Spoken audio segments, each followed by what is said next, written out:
اعوذ باللہ من الشیطان الرجیم بسم اللہ الرحمن الرحیم الا بذکر اللہ تطمئن القلوب صدق اللہ العظیم وصدق رسولہ النبی الکریم ان اللہ وملائکتہ یصلون علی النبی یا ایہا الذین آمنوا صلوا علیہ وسلموا تسلیما اللہم صل علی سیدنا و مولانا محمد معدن الجود والکرم وآلہ وصحبہ وبارک وسلم۔ تمام تعریفیں حمد و ثنا اللہ تعالی جل جلالہ کے لیے۔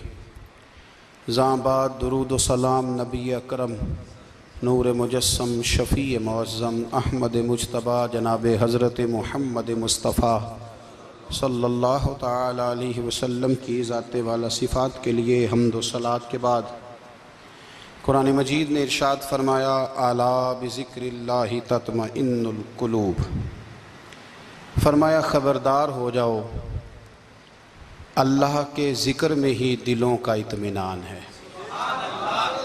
اللہ کے ذکر میں دلوں کا چین ہے۔ لوگ بہت سارا مال، بہت ساری دولت، بہت ساری عقل اور بہت سارا شعور ہونے کے باوجود بے سکون ہیں۔ جس چیز نے زمانے کو تکلیف میں مبتلا کر دیا ہے اور جو چیز ڈھونڈنے سے نہیں ملتی وہ اطمینان ہے، وہ قرار ہے۔ لوگ بھیک مانگتے ہیں، منت کرتے ہیں، دہائی دیتے ہیں کہ کہیں سے سکون کی دولت مل جائے، لیکن وہ میسر نہیں آ رہی۔ بڑے بڑے لوگ ہیں اور میں عرض کر چکا ہوں کہ مالدار بھی ہیں اور عقل مند بھی ہیں، باشعور ہیں، پڑھے لکھے ہیں، پر قلبی سکون، راحت، اطمینان، چین انہیں میسر نہیں آ رہا۔ راتیں جاگ کر گزر جاتی ہیں، دن آزمائش میں بیت جاتا ہے۔ وہ کبھی اس کے لیے ٹھنڈے علاقوں کا سفر کرتے ہیں، کبھی دوستوں کی مجلسوں میں جا کر کے بیٹھتے ہیں، کبھی گھر سے دور اکیلے میں تنہائی میں وقت گزارنے کی کوشش کرتے ہیں، لیکن دولت سکون ناپید ہوتی ہے، میسر نہیں آتی۔ عرش کا رب فرماتا ہے کیوں تو بھٹکتا پھرتا ہے، کیوں دائیں بائیں جاتا ہے، چپ کر کے مسجد آ جا اور لوگوں سے بچ کے تنہائی میں میرا ذکر کر۔ اللہ ملے گا کیا؟ فرمایا اعلیٰ بذکر اللہ تطمئن القلوب، میں تیرے بے چین دل کو چین عطا کر دوں گا۔ وہ تیرا تڑپتا اور پھڑکتا ہوا مزاج، اسے میں سکون کی دولت دوں گا۔ یہ تجھے کہیں اور نہیں ملے گا، یہ میری یاد میں ملے گا۔ یہ چین، قرار، سکون تجھے یہیں میسر آئے گا۔ اطمینان قلبی زندگی کا حسن ہے بھائی، دولت سکون اصل ہے۔ بڑے ٹھنڈے کمرے میں کچھ لوگوں کو نیند نہیں آتی، اور داتا صاحب رحمۃ اللہ علیہ آپ جائیں تو دونوں سڑکوں کے بیچ جو فٹ پاتھ ہے نا، اس پہ بھی کچھ لوگ سوئے ہوتے ہیں۔ ادھر سے بھی گاڑیاں گزرتی ہیں، ادھر سے بھی گاڑیاں گزرتی ہیں، لیکن بس نیند ہے نا، اللہ کا فضل ہے، اس نے دے دی ہے، آنے والوں کو آ گئی ہے۔ اطمینان قلبی، میرا معاشرہ بے سکون ہے، بے قرار ہے۔ مجھے کچھ لوگ کہتے ہیں جی میں آج کل بڑا بور ہو رہا ہوں، تو میں کہتا ہوں یار ہمیں تو ٹائم ہی نہیں ملا آج تک بور ہونے کا، نہیں وقت ہی نہیں اتنا میسر آیا، کون سا ٹائم نکالے جس میں بندہ بور ہو؟ وہ تو ہے کہ انسان کچھ فارغ ہو، کہیں اس کے پاس گنجائش ہو تو بور بھی ہو لے۔ کیسے بور ہو لیتے ہو؟ یہ کیا ہوتا ہے بور ہونا؟ زندگی میں اتنا وقت ہی کہاں ہے کہ انسان بور ہوتا پھرے اور یہ تصور بناتا پھرے کہ میں بڑی آزمائش میں ہوں، تو میں بڑے بور ہو رہا ہوں، تو میں بڑی تکلیف میں ہوں۔ تو وقت بہت زیادہ ہے ہمارے پاس، لا یعنی کاموں میں ضائع بڑا ہوتا ہے، تو ہم بور ہوتے ہیں، پریشان ہوتے ہیں۔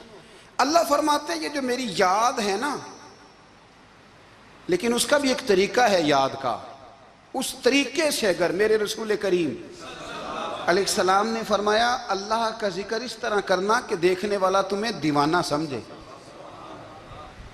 لوگ سمجھیں کہ کوئی مجنون ہے، کوئی جنونی ہے، کوئی پاگل ہے۔ یہاں اللہ تعالیٰ معاف کرے، آپ ذکر کی مجلس چھیڑیں، آپ نعت شریف کی مجلس چھیڑیں تو بہت سارے لوگ پروفیسر بن جاتے ہیں، وہ ساری نہیں ہلاتے، ان کی زبان ہی حرکت میں نہیں آتی۔ حالانکہ رب کریم کا ذکر اس طرح کرو کہ دیکھنے والا تمہیں دیوانہ سمجھے، کہیں اور کھونے کی ضرورت ہی نہیں۔ میرے حبیب گویا ہمیں فرماتے ہیں تو رب کے ذکر میں اس طرح کھو جا کہ تجھے دنیا کا خیال ہی نہ رہے، تجھے پھر دنیا کی ہوش نہ رہے۔ لیکن اگر نماز میں بھی خیال غیر آئے، ذکر میں بھی توجہ کہیں اور ہو، زندگی میں وہ عجیب لمحہ تھا، وہ میرے ساتھ تھا اور میں تنہا تھا۔ اگر ماحول یہ ہو کہ آپ کہیں جسم کے ساتھ تو موجود ہوں، روح موجود نہ ہو، تو پھر لذت ذکر بھی میسر نہیں آتی، پھر کیف نہیں حاصل ہوتا۔ یاد رکھیں کہ اس طرح کھو کے رب کی یاد کہاں سے کیف آئے گا؟ الجھ ہی بڑا گئے ہیں۔ وہ مستی، وہ سرور، وہ کیف جو اللہ کے ذکر میں ہوتا تھا، جو کبھی مرشد کامل کے سامنے بیٹھ کر لوگ اللہ اللہ کرتے تھے تو لگتا یہ تھا کہ یہ یہاں ہیں ہی نہیں، یہ تو کہیں اور چلے گئے ہیں، یہاں موجود ہی نہیں۔ لیکن اب وہ موج نہیں، وہ شوق نہیں، وہ درد نہیں، وہ زیب نہیں۔ اقبال تڑپ کے کہا کرتے تھے، خیرت کی گتھیاں سلجھا چکا ہوں، یا رب مجھے صاحب جنوں کر دے، اللہ مہربانی فرما، وہ کیفیت دے، وہ سرور دے۔ زندگی میں اگر اطمینان چاہتے ہو تو کبھی کبھی سب کچھ بھول کے نا تو مست ہو جایا کرو رب کی یاد میں۔ کبھی کبھی چھوڑ دیں دنیا، چھوڑیں یار موبائل، کسی وقت کریں اس کو بند، چھوڑیں اس بات کا خیال کہ فلانے نے سلوٹ کیا ہے کہ نہیں کی، چھوڑیں۔ حضرت باجزید بستامی رحمت اللہ تعالیٰ علیہ فرماتے ہیں میں نے اعتکاف کبھی اپنی مسجد میں نہیں کیا، یہ کہ سارے ہی ہاتھ چومنے والے، سارے ہی پیار کرنے والے۔ فرماتے میں جب اعتکاف کرتا تھا تو میں بستام سے دور نکل جاتا تھا جہاں کوئی مجھے جاننے والا نہ ہو۔ اٹھ بلیا چلو تھے وسیے جتھے وس دینی سارے یننے، نہ کوئی ساڈی ذات پچھانے تے نہ کوئی سانو مننے، چل ادھر چلیں۔ اٹھ بلیا چلو تھے وسیے جتھے وس دینی سارے ہی اننے، نہ کوئی ساڈی ذات پچھانے تے نہ کوئی سانو۔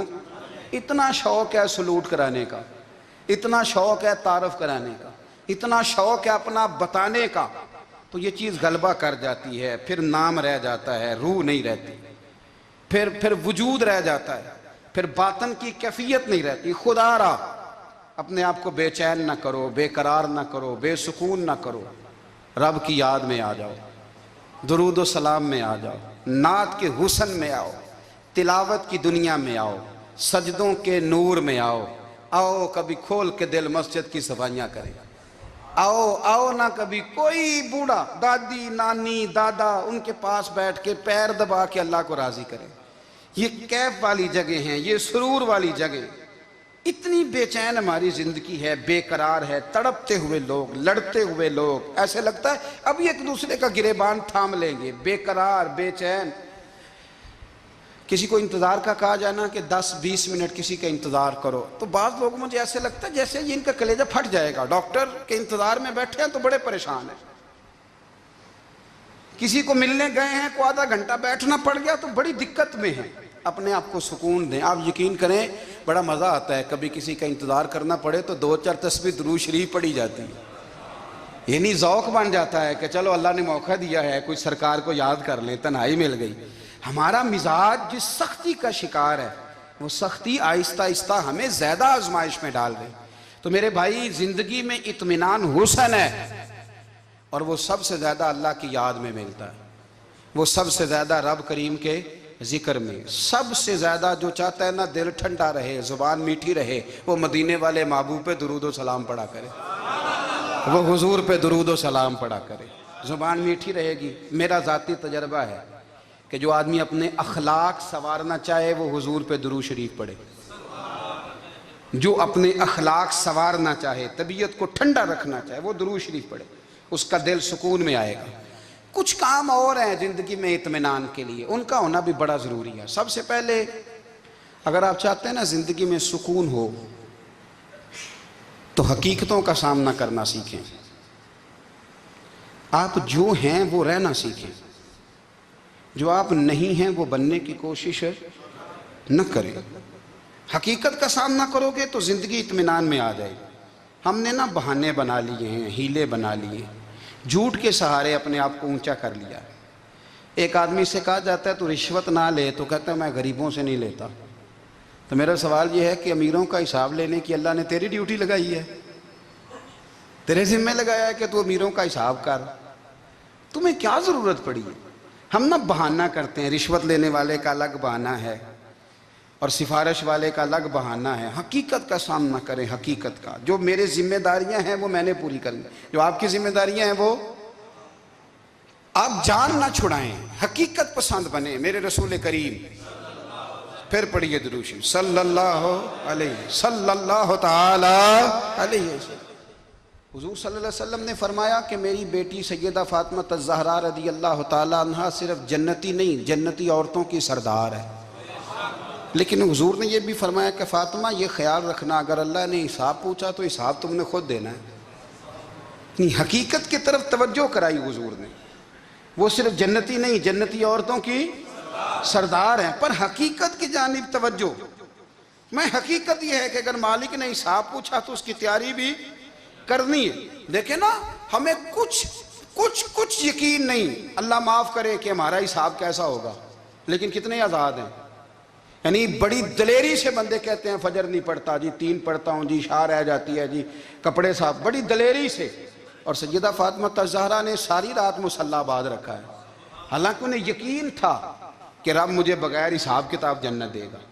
حقیقت کا سامنا کریں، جو حقوق آپ کے ہیں وہ آپ نے ادا کرنے ہیں، جو ذمہ داریاں ہیں وہ ذمہ داریاں ہیں۔ دیکھیں نا، حضرت موسیٰ کلیم اللہ علیہ السلام کے پاس اسرائیل روح نکالنے آئے تو حضرت موسیٰ نے تھپڑ مارا، آنکھ نکال دی، واپس گئے۔ اللہ انہوں نے تو جلال فرمایا ہے، کہا موسیٰ علیہ السلام سے کہیے بیل کی پشت پر ہاتھ رکھیں، جتنے بال ان کے دست مبارک کے نیچے آئیں گے اتنے 1000 سال ان کی عمر بڑھا دی جائے گی۔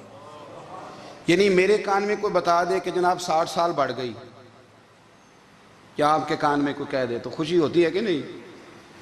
لیکن یہ حقیقت پسندی نہیں، اس لیے کہ 60 بھی گزر جائیں گے، 70 بھی، یہ حقیقت نہیں۔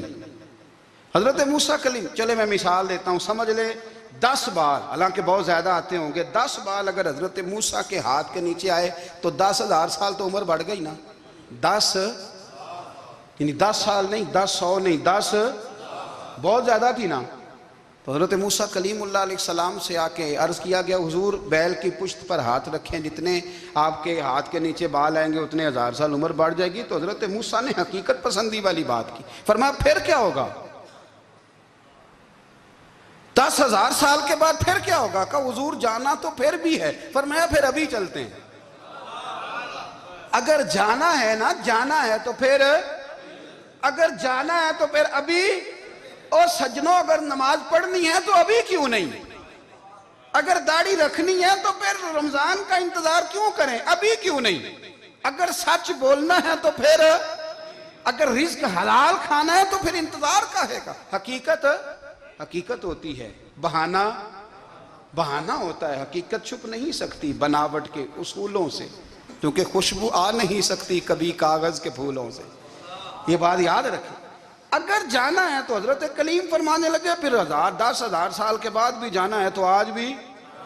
ہمیں بے قراری زندگی میں اس لیے کہ ہم حقیقت پسند نہیں، ہم بہانوں میں، ہم ہواؤں میں جیتے ہیں، ہواؤں میں، خیالات میں زندگی گزارتے ہیں۔ بڑا ٹائم پڑا ہے، مثلاً کتنا میرے رسول کریم صلی اللہ تعالیٰ علیہ وآلہ وسلم نے ایک دن صحابہ سے فرمایا تمہیں حیا نہیں آتی؟ حضور کیا ہوا؟ فرمایا وہ والے مکان بناتے ہو جن میں تم رہ نہیں سکتے، وہ والا مال جمع کرتے ہو جو کھا نہیں سکتے، حیا نہیں آتی؟ عرض کی حضور حکم کریں تو محبوب فرمانے لگے جوتے کا ایک تسمہ بند کرتا ہوں تو سوچتا ہوں دوسرا بند کرنے سے پہلے موت آ جائے گی، ایک سانس اندر جاتی ہے تو دوسرا آنے سے پہلے میں یاد کرتا ہوں کہ مجھے دنیا سے جانا ہے۔ تمہیں حیا نہیں آتی؟ وہ مکان بناتے ہو جن میں رہ ہی نہیں سکتے، وہ مال جمع کرتے ہو جو کھا، حقیقت پسند نہیں بھائی۔ ہم بہت سارے لوگ ہیں بڑی باتیں سناتے ہیں، بڑی میں کہتا ہوں اصل میں نا زیادہ باتیں سنا کے نا بیچارہ اپنے آپ کو مطمئن کرنا چاہتا ہے. اصل بات یہ ہے کہ اندر سے نا ہلا ہوا ہے، کچھ بھی نہیں، بڑا زیادہ ہنستا ہے اور مجھے لگتا ہے کہ کوئی گہرا زخم چھپا رہا ہے. اس لیے ملمہ سازی، حقیقت پسند بنو، حقیقت پسند. یاد رکھنا، من ترک صلاۃ متعمدا فقد کفر. میرے رسول نے حقیقت بیان کی، فرمایا جس نے ایک نماز بھی جان بوجھ کے چھوڑی اس نے رب کے رب ہونے کا انکار کیا، اس نے کفران نعمت کیا. یہ حقیقت ہے، کوئی کلیریفیکیشن نہیں، کوئی وضاحت نہیں. جو نماز نہیں پڑھتا جھوٹ بولتا ہے، غلط بیانی کرتا ہے. جو شخص رزق حرام کما کے کہتا ہے کہ اس کے بغیر گزارا نہیں چلتا، وہ جھوٹ بولتا ہے. اس لیے کہ رب فرماتا ہے جب تجھے پیدا کیا ہے تو تیرا رزق میرے ذمہ ہے. اللہ فرماتا ہے کہ لا یکلف اللہ نفسا الا وسعہا، میں کسی پر وہ بوجھ نہیں ڈالتا جو اٹھا نہ سکے. نماز فرض کیا اس کا مطلب ہے ہم پڑھنے کے قابل ہیں. اس نے ہمارے ذمہ داریاں لگائی ہیں تو مطلب یہ ہے کہ ہم ذمہ داریاں ادا کرنے کے قابل ہیں، ورنہ وہ کہتا ہے میں وہ بوجھ ڈالتا ہی نہیں جو تجھ سے اٹھایا نہ جائے.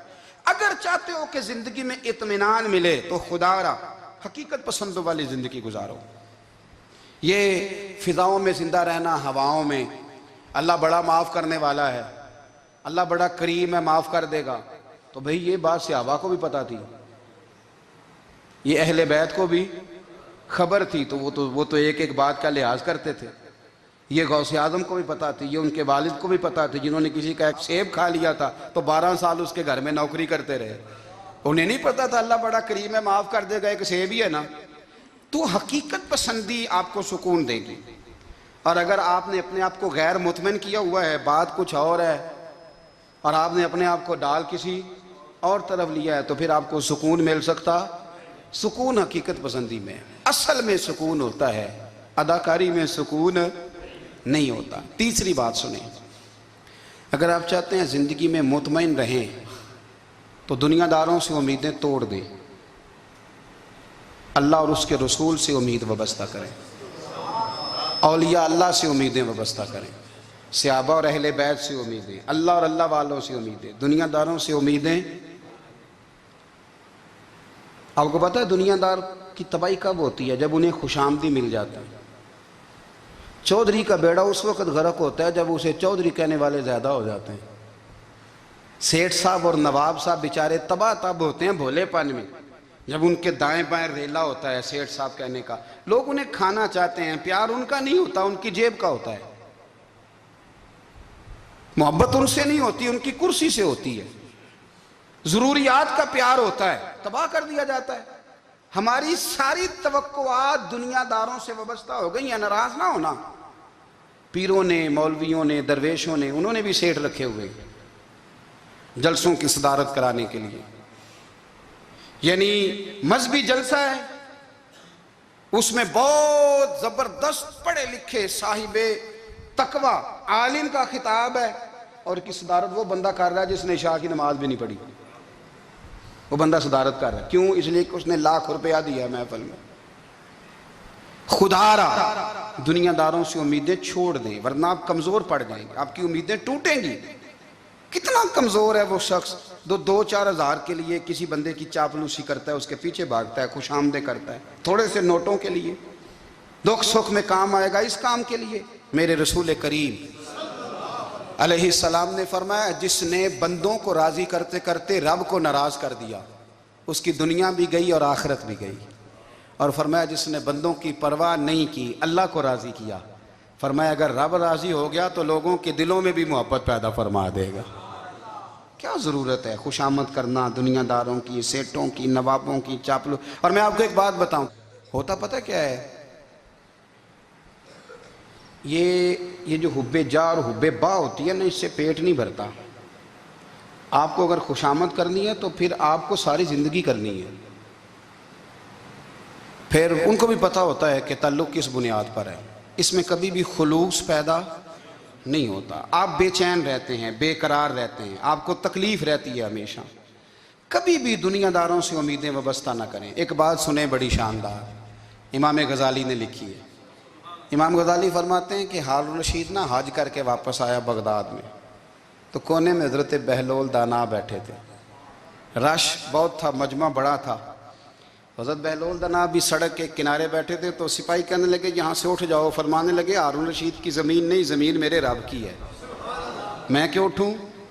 وہ قریب سے گزرا تو سلام لی، تو آپ نے اس کا پروٹوکول دیکھا تو فرمانے لگے ہارون رشید تجھ سے تگڑے تگڑے موٹے موٹے پروٹوکول میں نے لوگوں کے دیکھے ہیں، اور یہ جو تیرے دائیں بائیں آج تیرے نعرے لگا رہے ہیں یہ پہلے ان لوگوں کے نعرے لگایا کرتے تھے، اور تھوڑا وقت گزرنے دے، جو تیرے بعد آئے گا نا یہ سارے پھر ان کے نعرے بھی لگائیں گے۔ تو جھوٹ کی دنیا میں زندہ ہے، ان سے تو نے امیدیں وابستہ کی ہیں، یہ کل اس کے نعرے لگائیں گے۔ اس کے دل پہ بڑا اثر ہوا، گھوڑے سے اتر آیا، آگے کہنے لگا حضور آپ نے مجھے بڑی اچھی نصیحت کی ہے، میرا دل بڑا ٹھنڈا ہوا ہے، میں نے سنا ہے آپ مقروض ہیں، کچھ لوگوں کا قرض، تو مجھے کوئی حکم ہی کر دیں۔ آپ ہنسنے لگے، فرمانے لگے یار تو بڑا ہی بیوقوف ہے، بڑا ہی بیوقوف ہے تو، میں تجھے نصیحت کر رہا ہوں تو مجھے الجھا رہا ہے، حضور کوئی حکم کر دیں۔ کیا خوبصورت انداز ہے رب کریم کے بندوں کا۔ حضرت بہلول دانا فرمانے لگے تیرا رب کون ہے؟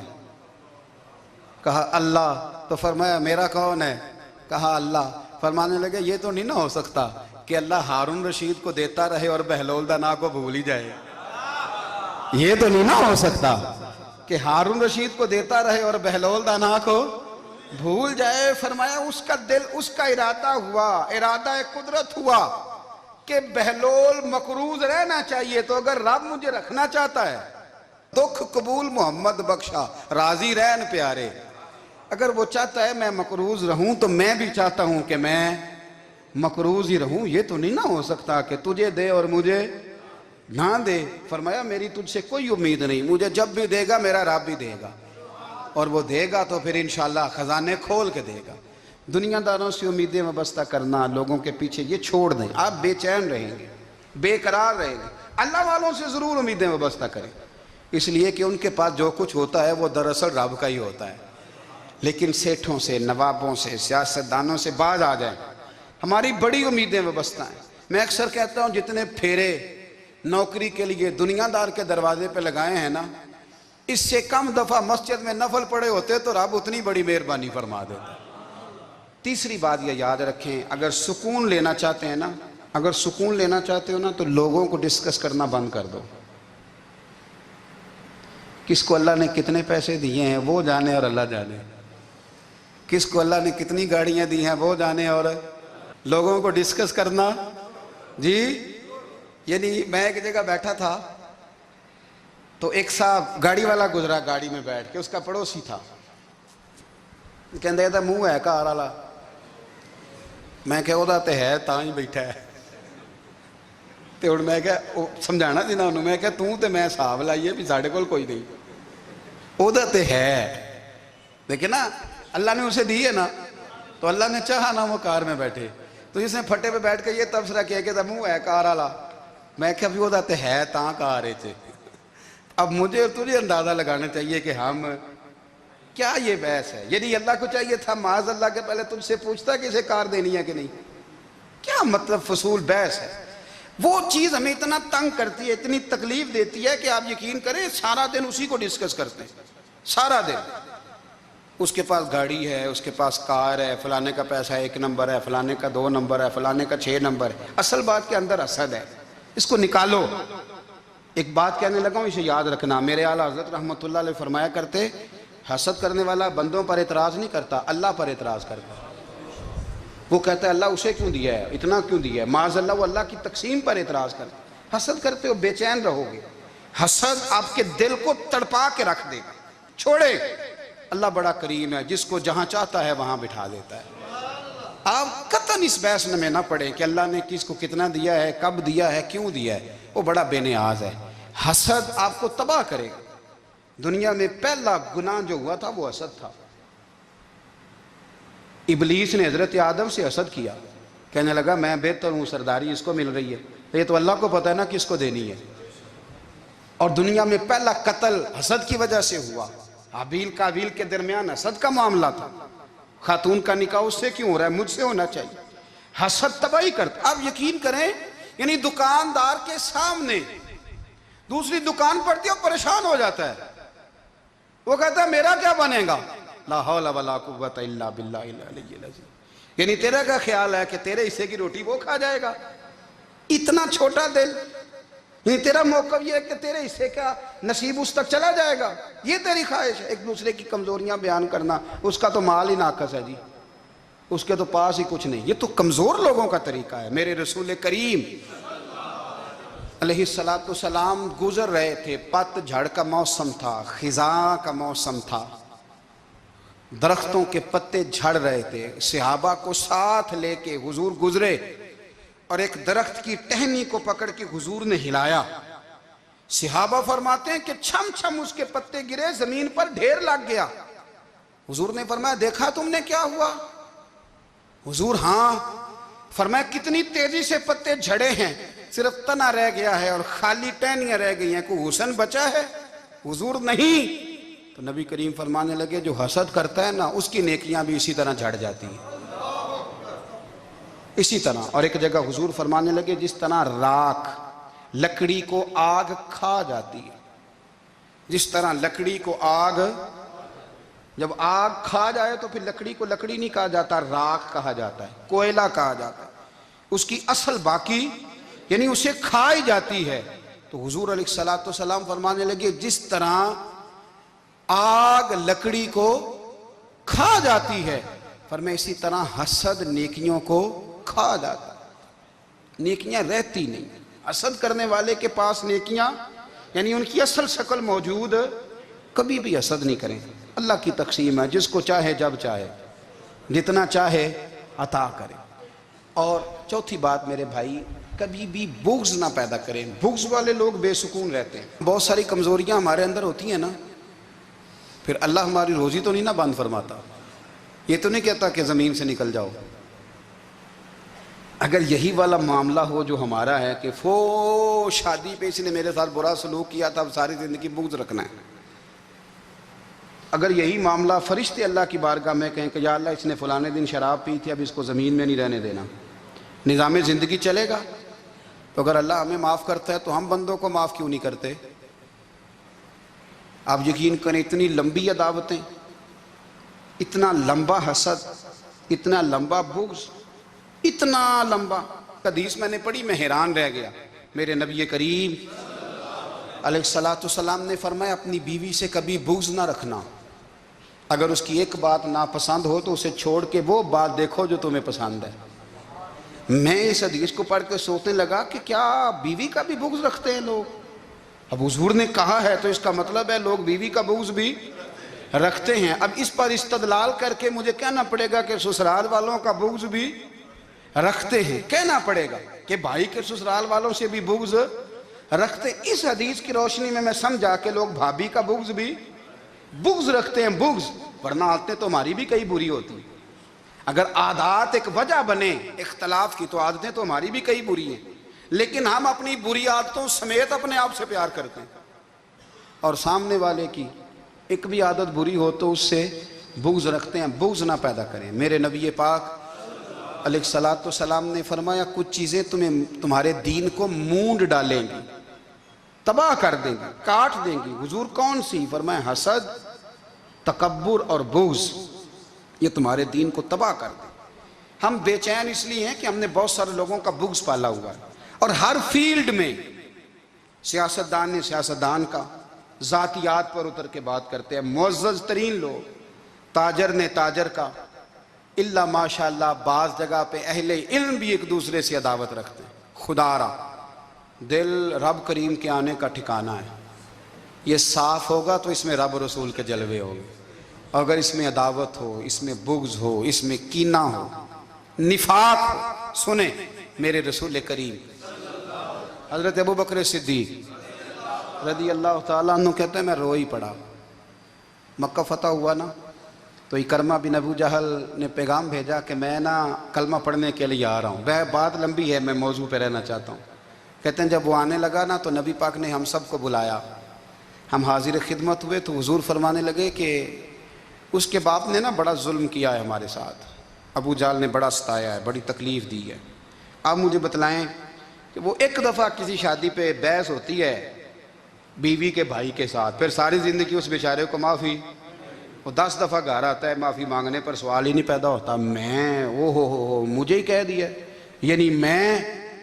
یعنی پھر میں مجھے ہی کہہ دیا آپ نے اور میری شان میں بے ادبی اور پھر میں معاف کر دوں، توبہ توبہ توبہ، یہ کیسے ہو سکتا ہے؟ میری ناک نیچی ہو جائے گی اور آپ نے مجھے کہہ دیا، سوال ہی نہیں پیدا ہوتا۔ اور یہ رونا میں اکثر ہوتا ہوں کہ شادی والے دن داماد صاحب کا زیادہ دماغ خراب ہوتا ہے۔ جب چھوٹی سالی کی شادی ہوتی ہے نا، اس دن اس کو بخار چڑھتا ہے، کوئی اس کو کان میں کہتا ہے تیری عزت نہیں کر دے، اس دن اس کا دماغ خراب ہو جاتا ہے، بچے اٹھا کے نکل آتا ہے، وہ بیچارہ سسر منتیں کر رہا ہوتا ہے کہ تیری مہربانی آ جا، یہ عزت کرا رہا ہے۔ تو میں نے کہا احتجاج کر کے جو عزت کرائی جاتی ہے وہ عزت نہیں ہوتی۔